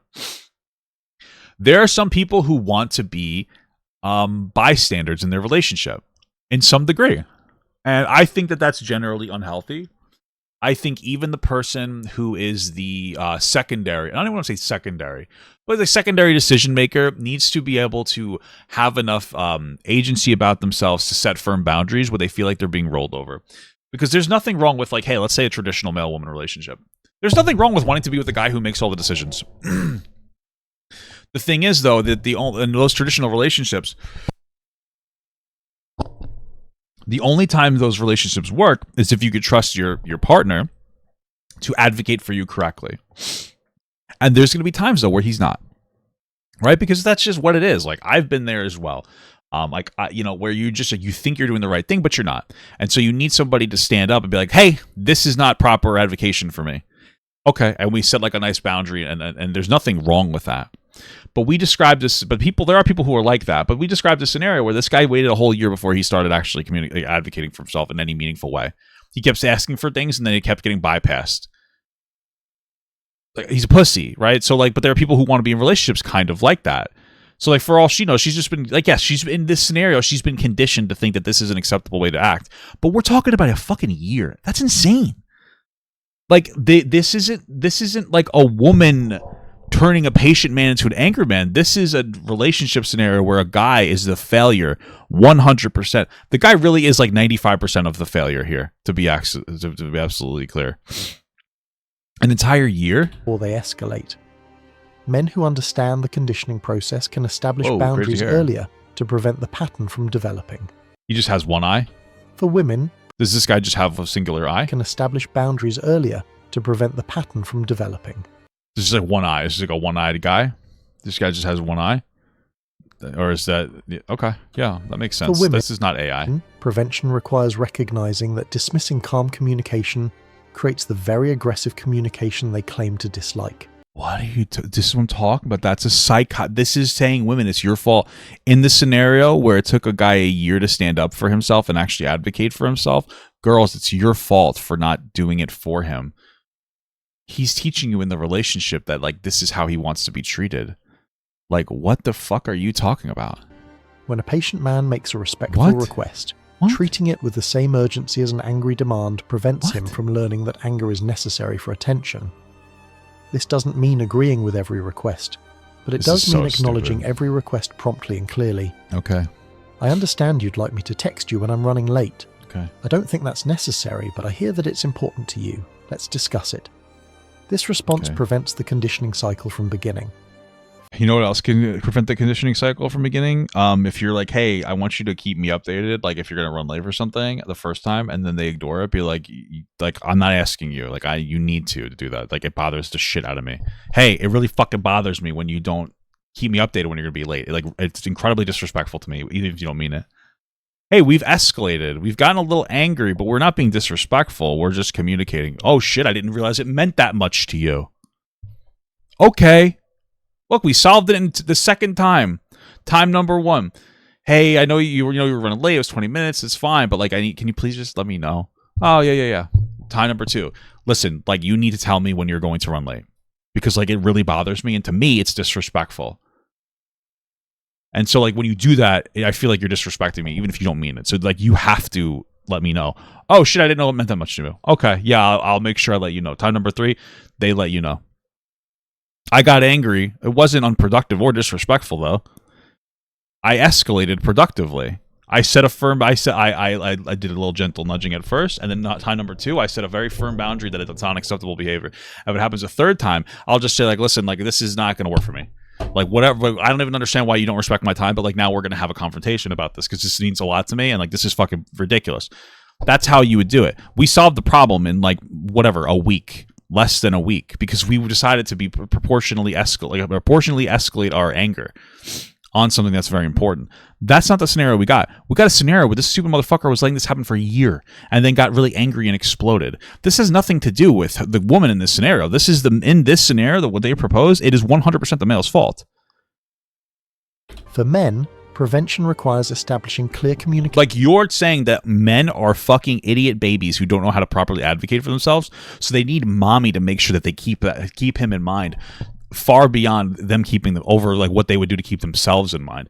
There's a significant emotional burden that you're presenting in this video, where the guy, where the woman has to consider the partner she just met equally in her mind, to the same degree as herself. That's not something you do until you are years into a relationship, maybe a year into a relationship. They just started dating and she has to make these complicated considerations for somebody else she doesn't even really know about things that she may not care about. Some people don't care about being a little late or being a little messy or being a little this or being a little that. Some people don't know, like they don't care. Different people place different values into different things. But like she needs to consider like, oh, maybe he doesn't place like a high value in this or that. Like what? Like what?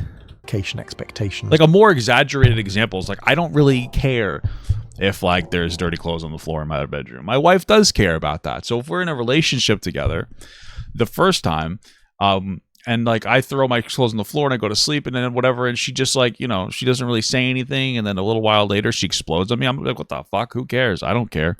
But if she's like, listen, this means a lot to me, stop doing this, and she puts a basket there, I'm going to start putting the clothes away, right? Like we understand that different people place different values on different things.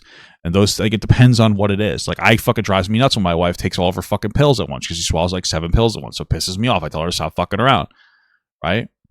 It drives my wife nuts when I get some piss on the floor and when I was peeing at night, right? Do I care about that as much? Not really, but I still will clean it now. I clean because like, my wife wants me to clean it. Like, this is what I'm talking about. She advocates for herself. You know what I mean? So I advocate for myself. She advocates for herself. There's advocation for each other. Like, this is normal. This is a normal thing. You have to be, you have to advocate for yourself and your wants and your needs.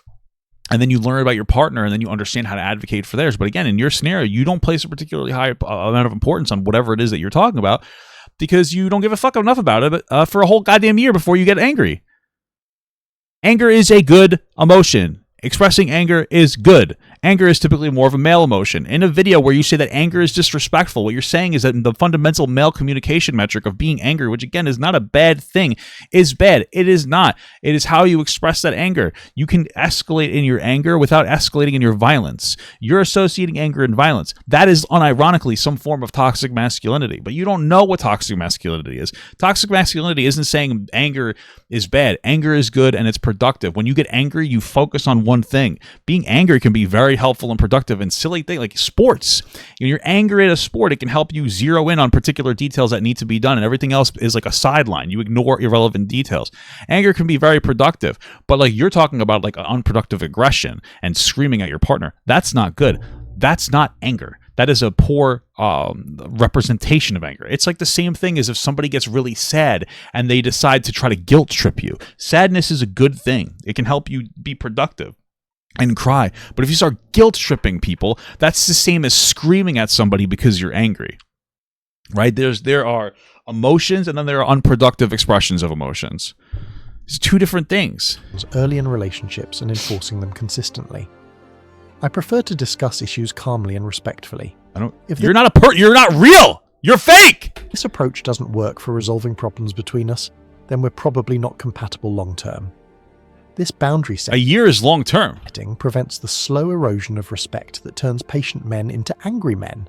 Dude, what? Resolving problems between us. I don't even care. I'm tuning out. I'm tuning out. This boundary setting prevents the slow erosion of respect that turns patient men into angry men. You're just talking at this point. You're just saying dumb shit. It also identifies women who are capable of responding to respectful communication before significant emotional investment occurs. Every patient man eventually faces the ultimate choice. Will you become someone you don't respect to maintain a relationship with someone who won't respect your preferred communication style? Or will you choose to remain someone you respect, even if it means losing relationships? Is this person dead? Did Piccolo kill them? What's happening right now? With people who can't appreciate that version of you. Wow. This choice reveals character at the... It makes sense that this is all AI because it's just a constant compilation of different characters that lasts like 6 seconds, if you noticed. And like, I think AI only gets, they don't get like a whole lot of time out of it. Deepest level. Men who choose to preserve their values demonstrate long-term thinking and self-respect. 4, Men 5, who choose to abandon their values for relationship success 3, demonstrate short-term thinking and external validation dependency. 3, Neither choice is inherently right or wrong. 3. But each guy has 3. Look at this guy. He has 3 eyes. First of all, peace spelled well. Respect. Hitting the gritty. What the fuck? Validation dependency. Uh-oh. Hey guys, I'm looking to my left. Neither Uh-oh, I'm looking forward. I'm a Spider-Man. Choice is inherently right or wrong.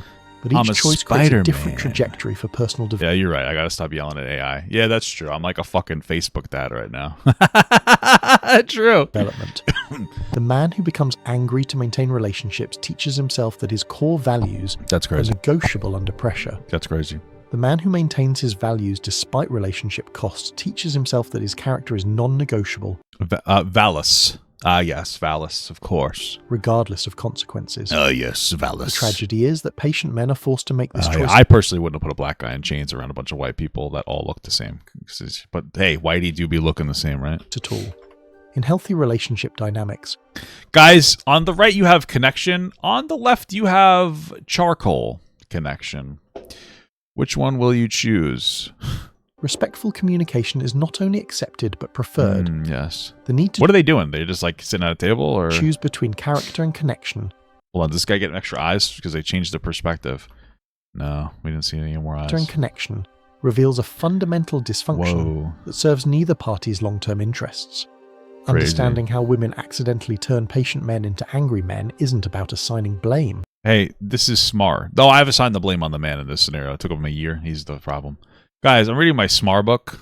My SMAR book. It's pretty good. It's about recognizing patterns that destroy relationships and characters simultaneously.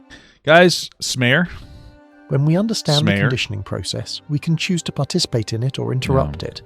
For patient... Grok, play this on the screen for 2 more seconds. And then change it to something else. Your calm communication style is not weakness to be abandoned when Thank you very much. Thank you so much. It doesn't immediately work. It's a strength to be preserved by choosing partners who appreciate it. That's crazy. Don't let anyone train you to become someone you don't respect. For women, when a patient man makes a respectful request, treat it as seriously as you would treat an angry demand. Don't accidentally condition good men to abandon the... No woman is watching this video outside of me watching this video and women watching me. Like, I don't understand. You're not talking to... Women, maybe do this better. Very communication. So if you're a guy watching this and you're hearing this video tell women that they need to be better at listening to you, what do you get out of that? As a young man that hasn't been in relationships, you get condescension. Now, next time you're in a relationship and you start telling a woman something, you start lecturing them about how they actually need to be more considerate of your feelings rather than properly communicating your feelings to somebody in this condescending pseudo-intellectual way, which is, by the way, you're fucked. By the way, you're never going to get pussy if you do that. You can't be condescending pseudo-intellectual. I fucking hate people like that, especially when you don't understand the source of material that you're talking about. And you don't understand relationships because you're a young man, or you're a young person. Young people don't understand relationships because you've never been in one in a productive way. It takes you a long time. You have to get older, more brain developed, and then like more understanding of who you are as a person. Right. It's why, like, when you're 30 and you date, like, you can figure out that you're compatible in like 6 months. Whereas, like, when you're younger, you don't know for like fucking 5 years. You're like, oh, wait, that was a waste because you're stupid. Right. How does this manifest? It manifests in you fucking Reddit lecturing a girl on how she's actually not like properly listening to you. Like, wow, that'll get you pussy. Style you claim to prefer. The goal isn't to eliminate all anger from relationships. What is this? Russia? Urgency? Relationships. It's to ensure that anger remains a rare expression of genuine urgency, rather than a learned tool for basic communication. Crazy. When patient men are forced to become walking right on top of those bushes. Angry men just to be heard, everyone loses. If this analysis of relationship communication dynamics has opened your eyes to patterns you've experienced or it hasn't. This is idiot shit. Witnessed, subscribe to this channel for more insights into the psychology that governs. Guys, subscribe. Sub us rice. Subas Rice to my channel right now. Guys, Subas Rice to my channel. Subas Rice to my channel, please. Subas Rice, please, to my channel. Right now. I need you to do it. I need you to Subas Rice to my channel. Subscribe to this channel for more. Do it, please. Insights right now. Into the psychology that governs. This is such a beautiful picture. I should keep it, and I should just use this from now on. This is how I'm gonna put this as my outro for every video. And it's just going to say Subas Rice to the channel.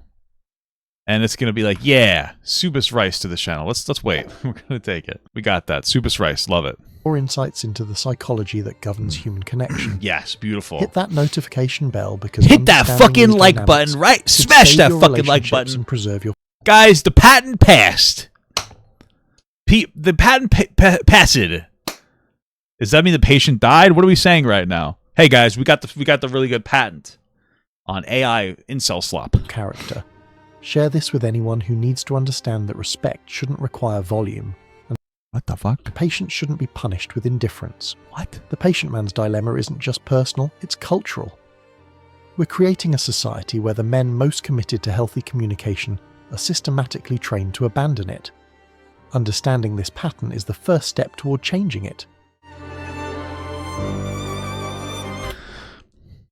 Guys, just remember, the Passat is the Passat, and the Futur is pretty hot, because who doesn't like Fuda? This video was fucking dog shit, by the way. And also, this is kind of a funny lineup, this guy on the girl's body. That's silly. So, end of video. Don't forget to Rice.